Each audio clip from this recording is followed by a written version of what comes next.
You ever notice how every NBA era has that one guy? The dude fans love to hate, the villain. Hate is 'cause they ain't us. And no matter how the league changes, no matter how much social media tries to sanitize everything, the NBA always finds another. Today, we're diving into the real reason why the NBA desperately needs a supervillain at all times, and what happens when they don't have one. Let's get it. Sports are about heroes and villains. Without bad guys, there's no story. The NBA figured this out a long time ago. Think about it. The 80s Lakers-Celtics war wasn't just Magic versus Bird. It was villains like Laimbeer and McHale delivering cheap shots and clotheslines. The 90s had the Bad Boy Pistons. The Bulls didn't become the Bulls until they took them down. Bill Laimbeer, the original enforcer for the Detroit Pistons in the late 80s, made a career out of dirty fouls and trash talk. Then came Dennis Rodman, who'd dye his hair, kick cameramen, and taunt entire arenas. Fast forward to the 2000s, you had guys like Ron Artest who literally started a brawl in the stands. Villains make the stakes real. They're the reason fans show up, throw popcorn, and tweet angry memes at 1 a.m. You don't boo a nobody, you boo the villain. Here's the thing, in today's NBA, everyone's got a brand to protect. Nobody wants to be hated anymore, except a few guys. Enter Draymond Green. We have a legitimate fight here. And this is spilled behind the basket standard. Draymond is old school NBA villainy reincarnated. Technical fouls, wild interviews, dirty plays. Draymond is loud, unapologetic, and absolutely thrives on getting under opponents' skin.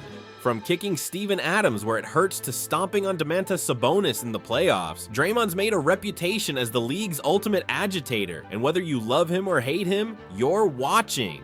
Then there's Dillon Brooks. He tried to beef with LeBron last year, called him old, got cooked, and still kept talking. But for all his bravado and questionable shot selection, Brooks made Memphis Grizzlies games must-watch TVO. You either tuned in to see him talk trash or get cooked. And Trae Young? Now, here's a different type of villain. Trae isn't throwing elbows or starting fights. He's silencing entire arenas. You drop 40 at Madison Square Garden in the playoffs, bow to the crowd, and shush Spike Lee. That's a villain move. And don't forget guys like Pat Beverly, Marcus Smart, or Grayson Allen, each with their own chaotic brand of villainy. Without these guys, the NBA risks getting too polite, too corporate, too clean, and fans, we can smell that from a mile away.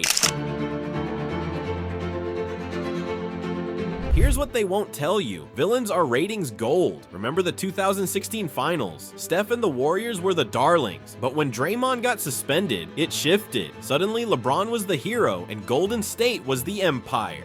Those final 3 games, some of the highest rated in NBA history. Why? Because fans wanted to see the villain fall. Villains equals drama equals money.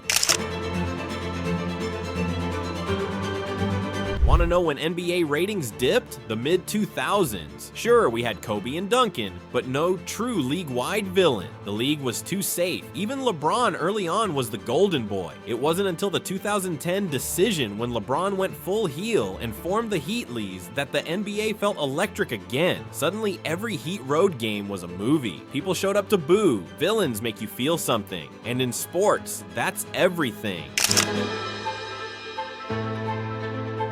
Now, look around the league. We've got Draymond, Dillon, Trae, and Isaiah Stewart, who's always one wrong stare away from a brawl. But we're missing the next great villain, somebody with all NBA talent and unapologetic menace. Could it be Anthony Edwards? Ja Morant if he steers clear of off-court trouble? Maybe Luka when he leans fully into Euro villain mode?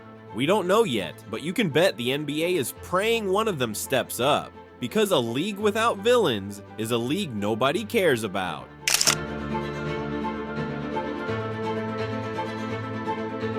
Here's the truth. We act like we hate the villains, but deep down, we love them. They give us somebody to root against, somebody to argue about in group chats, somebody to remind us that sports are about more than stats and shoe deals. It's about emotion, and nothing triggers that like a proper NBA villain. So, the real reason the NBA always needs a supervillain, because love is boring without hate, and when the stakes are personal, every game feels bigger. If you like this breakdown, hit like, subscribe, and tap the bell.